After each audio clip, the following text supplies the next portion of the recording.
Bugun juda muhim mavzuni tushuntiraman.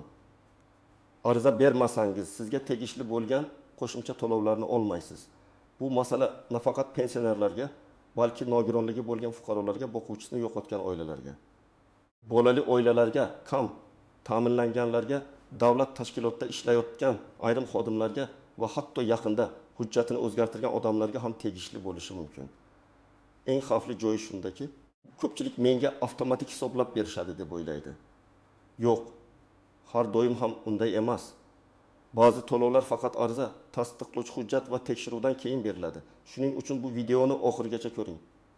Hozirning o'zida kanalga obuna bo'ling, videoga like bosing. Chunki bu ma'lumot sizga yoki yaqinlaringizga pulni yo'qotmaslikka yordam beradi. Men ko'p murojaatlarda bir xil vaziyatni ko'raman. Odam pensiya oladi, nafaqa oladi yoki ijtimoiy yordamga haqli, lekin qo'shimcha to'lovni olmayapti. Sababini so'rasangiz, men bilmaganman, mahalla aytmagan, pensiya bo'limi o'zi qo'shib qo'yadi deb o'ylaganman. Plastigimga tushadi deb kutganman deydi. Mana shu joyda eng asosiy xatolik bor. Davlat tizimlarida ayrim ma'lumotlar avtomatik almashadi, lekin hamma holat ham avtomatik aniqlanmaydi. Oldin ko'p ishlar qog'oz hujjat. Mahalla ma'lumotnomasi, ish joyidan spravka, FHD yo'q hujjatlari, tibbiy xulosa yoki pensiya bo'limiga borib ariza yozish orqali yurardi. Hozir raqamlashtirish kuchaydi. Ayrim ma'lumotlar elektron bazalarda ko'rinadi. Masalan, tug'ilganlik, nikoh, vafot, nogironlik bo'yicha xulosalar, ish staji, soliq va ish haqi ma'lumotlari ba'zan tizim orqali tekshiriladi. Lekin bu endi hech qayerga bormaymiz degani emas. Chunki qo'shimcha to'lovlar ko'pincha shaxsning alohida holatiga bog'liq bo'ladi. Qaramog'ida kim bor, daromadi qancha, oilaviy tarkibi o'zgarganmi, nogironlik guruhi almashganmi, bola 15 yoshga to'lganmi, o'qishga kirganmi, turmush o'rtog'i vafot etganmi, yolg'iz yashaydimi, parvarishga muhtojmi. Bularning ayrimlari tizimda ko'rinadi, ayrimlari esa faqat siz ariza bilan bildirganingizdan keyin hisobga olinadi. O'zgarishning mohiyati shuki, endi ko'p to'lovlarda haqlikni tasdiqlash talabi kuchaygan, ya'ni siz pul olishga haqli bo'lishingiz mumkin, lekin haqligingiz rasmiyat etilmasa to'lov boshlanmaydi. Davlat sizning vaziyatingizni bilishi kerak. Bilishi uchun esa siz ariza berishingiz, kerakli hujjatlarni taqdim etishingiz yoki elektron tizimda so'rov yuborishingiz kerak. Ayniqsa, qo'shimcha ustamalar, kompensatsiyalar, qayta hisoblash, farq to'lovlari, parvarish yoki qaramog'idagi shaxslar bo'yicha qo'shimchalar avtomatik kelmasligi mumkin. Birinchi navbatda pensionerlar e'tiborli bo'lishi kerak. Masalan, odam yoshga doir pensiya oladi. U pensiyaga chiqqanida hujjatlar bo'yicha bitta miqdor tayinlangan. Keyin u qo'shimcha ish staji topdi. Eski korxonada ishlagan yillari arxivdan chiqdi yoki mehnat daftarchasida avval hisobga olinmagan yozuv tasdiqlandi. Ko'pchilik o'ylaydi, endi arxivdan ma'lumot chiqdimi, pensiya o'zi oshadi. Amalda esa siz pensiya miqdorini qayta hisoblash uchun murojaat qilishingiz kerak bo'lishi mumkin. Agar murojaat qilmasangiz, eski miqdorda olib yuraverasiz. Masalan, bir pensioner 1992 yildan 1997 yilgacha ishlagani tasdiqlovchi arxiv ma'lumotini topdi. Bu 5 yil staj. Agar shu staj pensiya hisobiga ta'sir qilsa, pensiyasi o'yga datamatiming. BDS'dan 1000 yoki undan ko'proq oshishi mumkin. Lekin u ariza bermasa bu farq kelmaydi. 1 yil davomida murojaat qilmasa, 13 oyga BDS'dan 1000 dan hisoblasak, 1.800.000 so'm imkoniyatni yo'qotishi mumkin. Ikkinchi guruh. Nogironligi bo'lgan fuqarolar. Nogironlik guruhi belgilanganda yoki o'zgarganda ayrim to'lovlar, imtiyozlar, kompensatsiyalar paydo bo'ladi. Lekin har bir to'lov bir xil tartibda avtomatik tushmaydi. Masalan, oy guruh nogironligi bor fuqaroning ahvoli yomonlashib, I guruh belgilanadi. I guruh bo'yicha parvarishga ehtiyoj, qo'shimcha nafaqa yoki boshqa ijtimoiy yordam masalalari chiqishi mumkin. Agar fuqaro yoki uning yaqinlari tibbiy komissiya belgiladi, endi hammasi o'zi bo'ladi deb o'tirsa, ayrim qo'shimcha mablag'lar kechikadi. Bu yerda hujjat muhim. Tibbiy ijtimoiy ekspertiza xulosasi, pasport yoki ID karta, bank plastik karta ma'lumoti, yashash manzili, parvarish qiluvchi shaxs bo'lsa, uning hujjatlari kerak bo'lishi mumkin. Uchinchi guruh, boquvchisini yo'qotgan oilalar. Bu juda og'riqli holat. Oila boshlig'i vafot etadi. Ortida voyaga yetmagan farzandlar qoladi.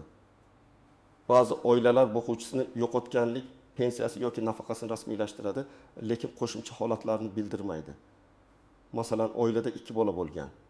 Keyin 3-farzand ham ushbu toifaga kirishi aniqlangan yoki bola kunduzgi ta'limda o'qiyotgani sababli ma'lum yoshgacha to'lov davom etishi mumkin bo'ladi. Agar o'qish joyidan ma'lumotnoma vaqtida topshirilmasa, to'lov to'xtashi yoki qo'shimcha hisoblanmasligi mumkin. Men bunday vaziyatlarda har yil o'qish boshlangandan keyin ma'lumotnomani yangilash kerakligini alohida aytaman. 4-guruh. Bolali oilalar va kam ta'minlangan oilalar. Ijtimoiy nafaqa, moddiy yordam yoki bolalar puli masalasida ko'pchilik faqat mahallaga borib, og'zaki aytib qo'yish yetadi deb o'ylaydi.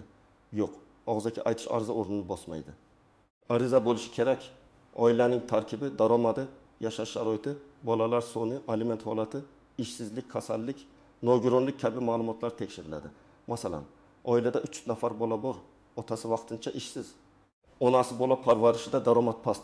Bu oila yordamga haqli bo'lishi mumkin. Lekin ariza berilmasa, hech kim ularning hisobiga avtomatik pul o'tkazib qo'ymaydi. Aksincha, ariza kechiksa, yordam keyingi oydan yoki belgilangan tartibda kechroq boshlanishi mumkin. 5-guruh. Ish joyi orqali qo'shimcha haq oladigan xodimlar. Masalan, zararli mehnat sharoiti, tungi smena, qo'shimcha ish vaqti, bayram kuni ishlash. Ustama, malaka toifasi, ilmiy daraja, sinf darajasi, hududiy koeffitsient yoki kompensatsiya kabi to'lovlar bor. Bu to'lovlarning bir qism beruvchi tomonidan hisoblanishi shart. Lekin sizning hujjatingiz bo'lmasa yoki buyruq chiqarilmasa, buxgalteriya pulni qo'sha olmaydi. Masalan, o'qituvchi malaka toifasini oshirdi, lekin yangi sertifikat nusxasini maktab ma'muriyatiga topshirmadi. Natijada ish haqi eski toifa bo'yicha ketaveradi yoki tibbiyot xodimi tungi navbatchilik qilgan, lekin tabelda to'g'ri aks etmagan. Tabel noto'g'ri bo'lsa, qo'shimcha haq ham noto'g'ri chiqadi. Keyin odam men ishladim-ku deydi. Lekin hujjatda ko'rinmasa, isbotlash qiyinlashadi. Kimlar xavotir olmasa bo'ladi. Agar sizga tegishli to'lov allaqachon rasmiylashtirilgan, arizangiz qabul qilingan, tizimda holatingiz tasdiqlangan, har oy pul tushyapti va oilaviy, mehnat, tibbiy holatingizda o'zgarish bo'lmagan bo'lsa, vahimaga tushmang. Lekin baribir yilga kamida bir marta tekshirib qo'yish kerak. Chunki odamning pasporti yangilanadi, bank kartasi muddati tugaydi. Yashash manzili o'zgaradi. Bola yosh bo'yicha chegara muddatiga yetadi. Nogironlik muddati uzaytirilishi kerak bo'ladi. Ana shunday mayda ko'ringan narsalar ham pulning kechikishiga sabab bo'ladi. Eng birinchi nozik joy. Ariza sanasi.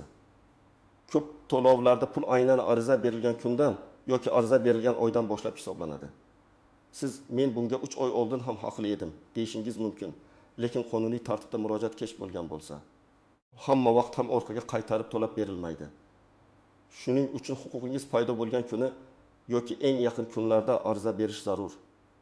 Masalan, bola tug'ildi, oilaviy tarkib o'zgardi, nogironlik belgilandi, o'quvchi vafot etdi. Ish staji tasdiqlandi, malaka sertifikati olindi. Shu hodisalarning har bir hujjat bilan rasmiylashtirilgach, darhol murojaat qilish kerak. Ikkinchi nozik joy. Hujjat to'liq bo'lmasa, ariza ko'rib chiqilishi cho'ziladi. Odam ariza berdi, lekin bitta ma'lumotnoma yetishmadi. U men ariza berdim, endi kutaman deydi. Aslida esa ish yurishi to'xtab qoladi yoki rad javobi kelishi mumkin. Masalan, o'quvchisini yo'qotganlik to'lovi uchun vafot etganlik guvohnomasi, qarindoshlikni tasdiqlovchi hujjat, bolalarning tug'ilganlik guvohnomasi, o'qish ma'lumotnomasi kerak bo'lishi mumkin. Bittasi yetishmasa, to'lov kechikadi. Pensiyani qayta hisoblashda arxiv ma'lumotnomasi noto'g'ri rasmiylashtirilgan bo'lsa, unda korxona nomi, davr, lavozim, ish haqi yoki staj aniq yozilmagan bo'lsa, uni qayta to'g'rilatish talab qilinadi. 3-nozik joy. Og'zaki maslahat va rasmiy javob farqi. Mahallada, ish joyida yoki idorada kimdir sizga chiqmaydi deb aytishi mumkin. Lekin og'zaki gap yakuniy qaror emas. Men har doim aytaman, agar siz o'zingizni haqli deb hisoblasangiz, yozma ariza bering va yozma javob oling. Yozma javob bo'lsa, keyin yuqori tashkilotga shikoyat qilish, kamchilikni tuzatish yoki sud orqali himoyalanish imkoniyati bo'ladi. Og'zaki rad etish bilan esa hech narsani isbotlab bo'lmaydi. 4-nozik joy. Bank karta va hisob raqami. Ba'zan to'lov tayinlangan bo'ladi, lekin pul tushmaydi. Sababi karta yopilgan, muddati tugagan. Hisob raqami noto'g'ri kiritilgan yoki fuqaro boshqa bankka o'tgan bo'ladi. Odam esa menga to'lov bermayapti deb o'ylaydi. Shuning uchun ariza berganda bank rekvizitlarini aniq ko'rsating. Agar plastik karta almashtirilsa, darhol tegishli tashkilotga yangi ma'lumotni yetkazing. 5. Nozik joy. Daromadni yashirish yoki noto'g'ri ko'rsatish. İjtimoiy yordamlar bo'yicha oilaning daromadi tekshiriladi. Kimdir bir ish joyimni aytmay qo'ya qolay. Ijara daromadini bildirmayman. Turmush o'rtog'im ishlayotganini ko'rsatmayman deb o'ylashi mumkin. Bu juda xavfli. Chunki keyin ma'lumotlar bazadan chiqib qolsa, ortiqcha to'langan pulni qaytarish talab qilinadi. Hatto javobgarlik masalasi ham ko'tarilishi mumkin. To'g'ri yo'l. Hamma ma'lumotni aniq berish. Agar nizoli holat bo'lsa, tushuntirish xati yozish. 6. Nozik joy. Yashash manzili va ro'yxat.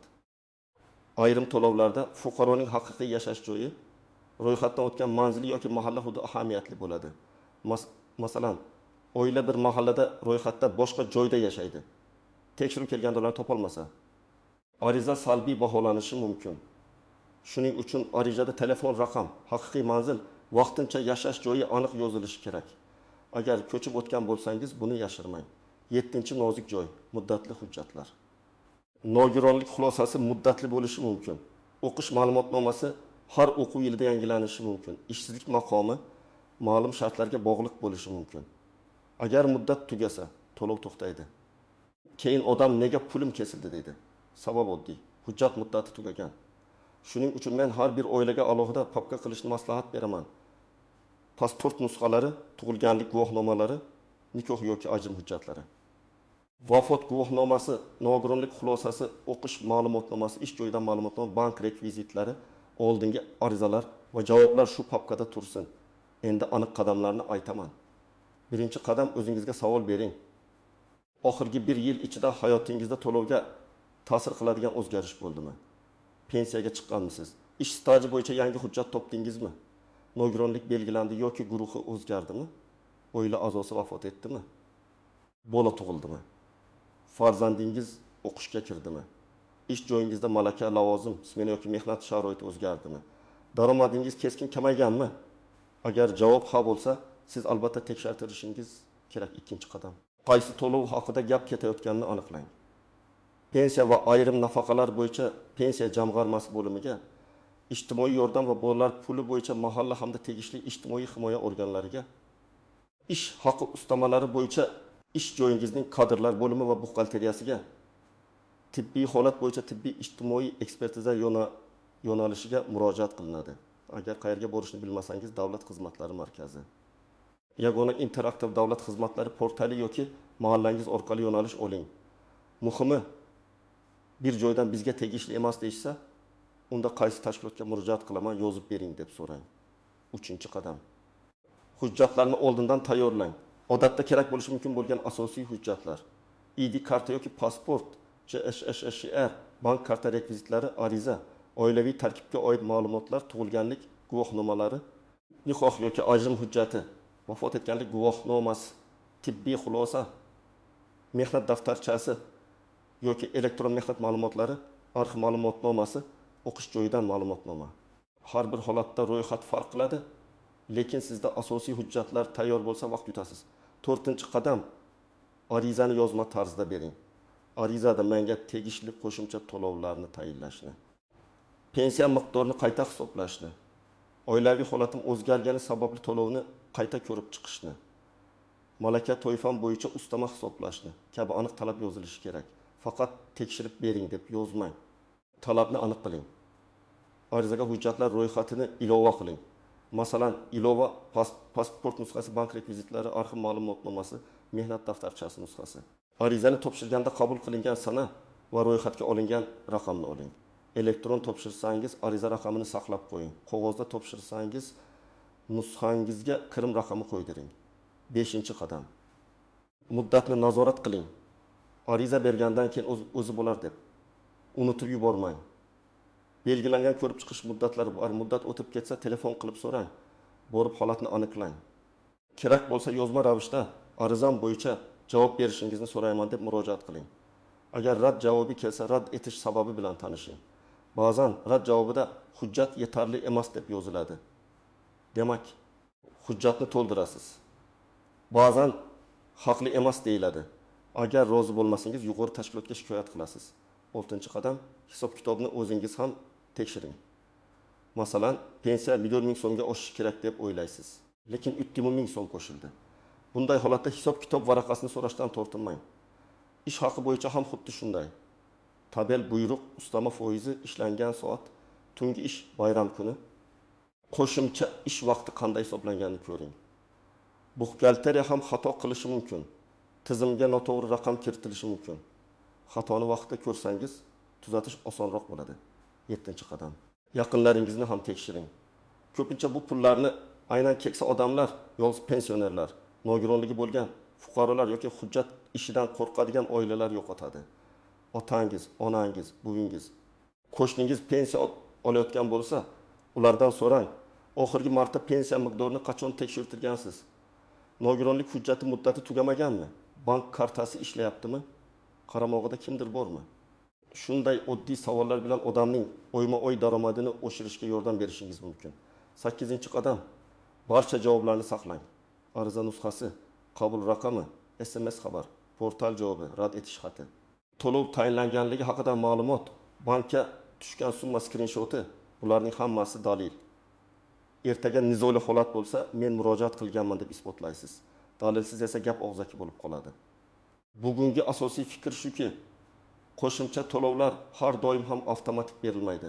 Siz haqli bo'lishingiz mumkin, lekin ariza bermasangiz, hujjat topshirmasangiz, bank ma'lumotini yangilamasangiz yoki o'zgarishni bildirmasangiz, pulni olmaysiz yoki kech olasiz.